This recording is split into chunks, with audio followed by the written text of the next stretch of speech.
Today, we're going to dive into one of the biggest paradoxes of our time. It's this question of why modern life, with all its amazing advantages, can still feel so, well, so difficult. You know, the brilliant biologist E.O. Wilson really just nailed it with this quote. It perfectly frames the whole puzzle we're looking at. It suggests that deep down we're kind of fundamentally out of sync with the world we've built for ourselves. And that right there, that's the mystery we're tackling. I mean, think about it. We have unparalleled wealth, comfort, technology, yet rates of loneliness, suicide, and all these chronic illnesses just keep skyrocketing. What on earth explains this disconnect between how well we're doing on paper and how we actually feel? It's a question I think a lot of us feel, right? That constant, low-level buzz of anxiety, the feeling of just being overwhelmed all the time, it's not just you. This feeling actually has a name, and we're going to uncover it by looking at a few really crucial clues. So, our first clue lies right between our ears. To understand why the world feels so off, we first have to get real about what our brain is actually designed to do. We tend to think our brains are geared towards making us happy, right? Or at least comfortable. But what if that's a huge misunderstanding of its primary job? What if its core function is something way more primal than that? And that's the absolute key.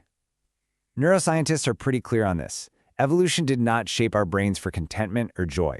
It shaped them for one thing above all else, keeping us alive. This survival-first programming, that is the first key to solving our mystery. Okay, so if our brain is basically survival hardware, then we have to ask what kind of environment was that hardware built for? And that takes us to our second clue, the world of our ancient ancestors. Now, scientists have a fancy term for this, the environment of evolutionary adaptedness, or just EEA for short. Don't worry about the name. What's important is that this isn't a specific time or place. It's the collection of all the environmental pressures that shaped our minds for something like 99% of human history. Just try to picture how different that world was. Change was incredibly slow. Threats, like a predator, were physical and right in front of you. But just as importantly, they had a clear end. And your entire social world was maybe a few dozen people in a tight-knit clan. This is the world our brains are optimized for.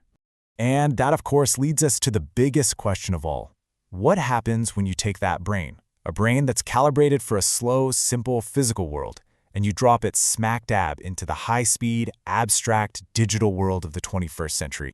Well, the answer is our big reveal. It's something called the Great Mismatch. And this one concept, it explains so much of our modern distress. I mean, just look at the sheer scale of that mismatch. Our brains evolved to handle sharp physical threats that ended. But now we face these chronic, abstract threats like work deadlines or social media notifications that literally never seem to go away. We went from natural, limited stimulation to a constant fire hose of artificial input. The gap is just enormous. So here's the crucial point. Evolutionary mismatch happens when our once helpful adaptations actually become liabilities. Why? Because the environment has changed way too quickly for evolution to keep up.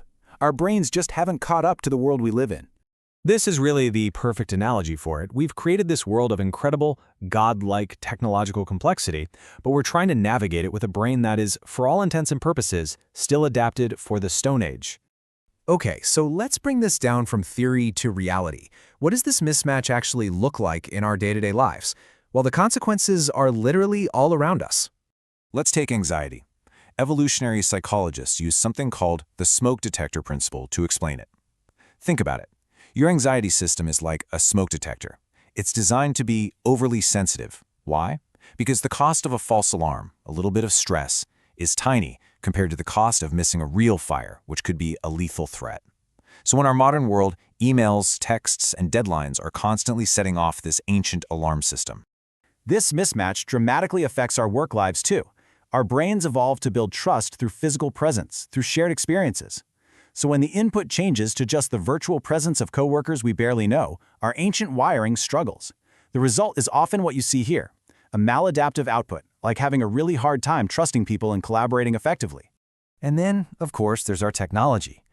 Our brains have this ancient reward system, the dopamine circuit, that evolved to push us to seek things essential for survival, like food and social connection. Well, modern social media algorithms have basically learned to hijack this exact system with these powerful, unpredictable rewards, likes, notifications, you know the drill. It creates a cycle that can lead straight to compulsive, addictive behavior. So, what are we supposed to do about all this? The goal isn't to go back to the Stone Age, obviously. The goal is to develop a new compass for navigating this modern world, using our understanding of this mismatch as our guide. Marie Curie's words are just so powerful here. Understanding this mismatch isn't about finding blame or making excuses, it's about empowerment. The more we understand the deep evolutionary reasons for why we struggle, the less we actually have to fear those struggles. And this, right here, is the fundamental shift in perspective.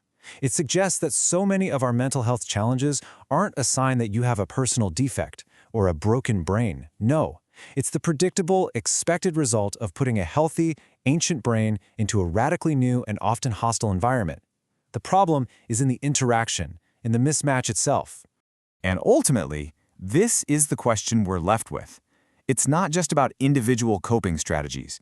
It's a huge collective challenge.